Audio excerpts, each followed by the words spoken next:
Good evening and welcome to Tuần-san News of the Week. My name is Lisa Divissi. In what's making headlines this week, Melbourne's Buddhist community gathers to celebrate Vesak Day. A Vietnamese fisherman sentenced to jail at a court in Darwin. And Vietnamese universities go head-to-head in the final round of Robocon Vietnam 2017. In this week's top story, Buddhists around the world have celebrated Vesak, one of the most important days in the Buddhist calendar. This year, hundreds of Buddhists celebrated the annual event, which took place at Melbourne's Quang Duc Monastery. Van Nguyen has the story. A celebration of Buddha's birthday was held on Sunday at one of the major Vietnamese communities in Melbourne's north. At Quang Duc Monastery in Faulkner, hundreds of Buddhists celebrated the key event, also known as Vesak Day, that marks the birth of Gautama Buddha, the founder of Buddhism, who lay the core teachings of the religion. Buddhist monks and nuns from other temples in Melbourne, as well as 2 Tibetan monks, also attended the ceremony, celebrating the 3 important events of Buddha's life: his birth, enlightenment, and death. Leading the ceremony was Senior Venerable Thích Nguyên Tặng of the Quang Duc Monastery. In a speech, he told the crowd that Buddha's birth sends a message of peace, happiness, and love, opening the way in which each person must overcome the temptation of craving to reach the realm of enlightenment. After the ritual, which included prayers and meditations, Senior Venerable Tặng opened a cage filled with birds and freed them, symbolizing the birth of Buddha. Entertainment and vegetarian food were also provided at the monastery. Vesak Day is celebrated by millions of Buddhists around the world, usually on the first full moon of May. The annual occasion sees Buddhist communities globally come together along with other admirers to celebrate and spread Buddha's message of peace and compassion. Van Nguyen with that report. You can watch the full story on our website at tvtsonline.com.au. To other news now, and an esteemed American journalist known for her coverage of the Vietnam War has died at age 83. Anne Morrissey Merrick died earlier this week in Naples from complications relating to dementia. While covering the Vietnam War, Merrick successfully challenged an order preventing female journalists from gaining full access to front lines. The order stated women were not permitted to spend the night on the field with the troops, effectively excluding them from covering extended combat missions.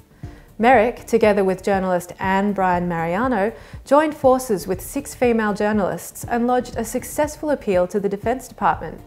She is survived by her daughter, a sister, and 4 granddaughters. Now to news in Vietnam. Vietnam's ruling Communist Party has demoted a prominent party official, stripping him of his role as party head of Ho Chi Minh City. He was further penalised for misconduct during his time as head of the country's state oil and gas firm. On Sunday, the party dismissed 56-year-old Dinh La Thang from its Politburo. He was found to be responsible for financial losses at PetroVietnam, various illegal projects, and an excessive stake purchased in Ocean Group's banking unit.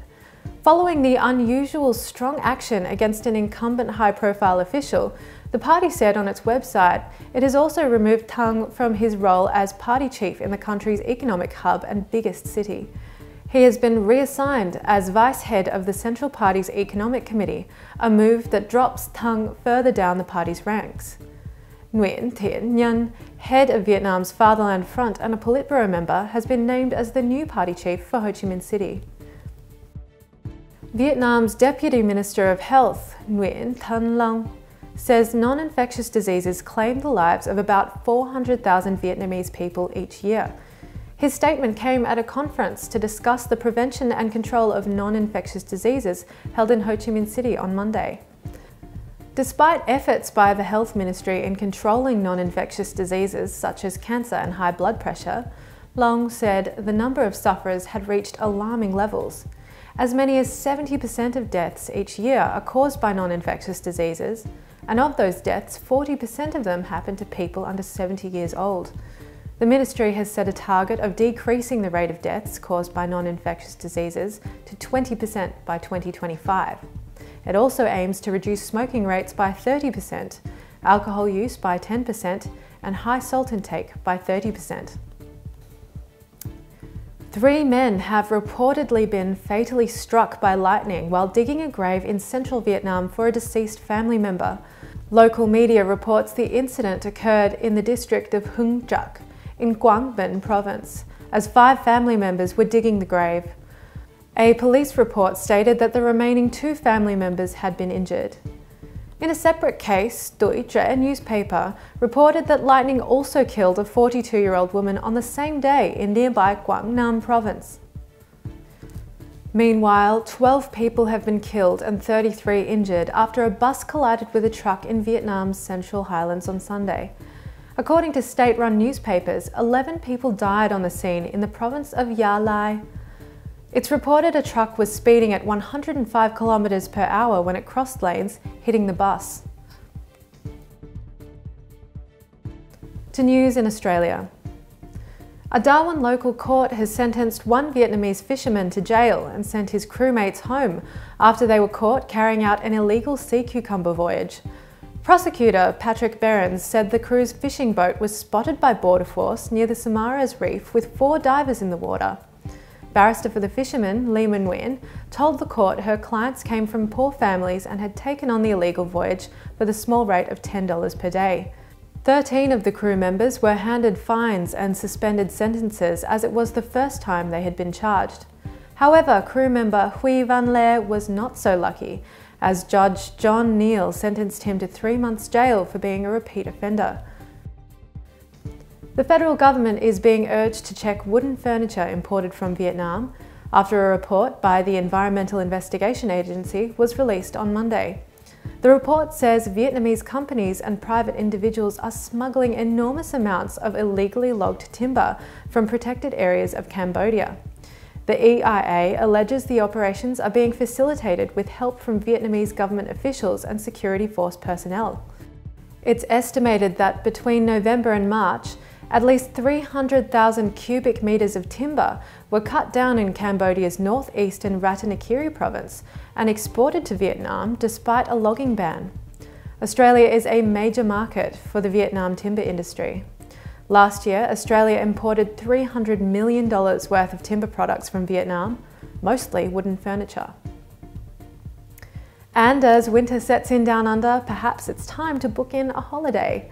Jetstar announced it will resume direct flight services from Sydney and Melbourne to Ho Chi Minh City for the first time in 5 years. The new service is set to kick off this week with 4 flights a week from Sydney and 3 from Melbourne. Currently, Vietnam Airlines is the only carrier offering non-stop flights from Australia to Vietnam.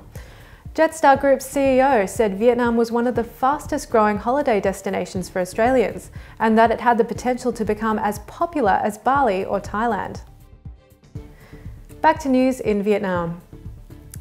Excitement is mounting in the science and tech world as this year's Robocon Vietnam enters its final round.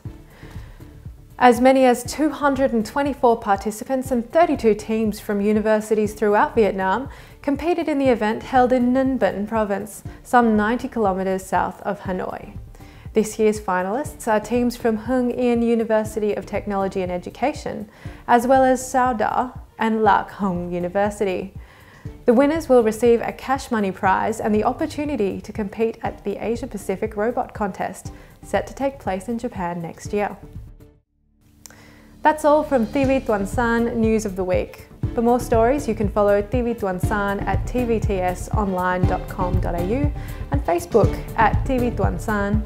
I'm Lisa Divissi. Thank you so much for watching and I hope you have a wonderful week.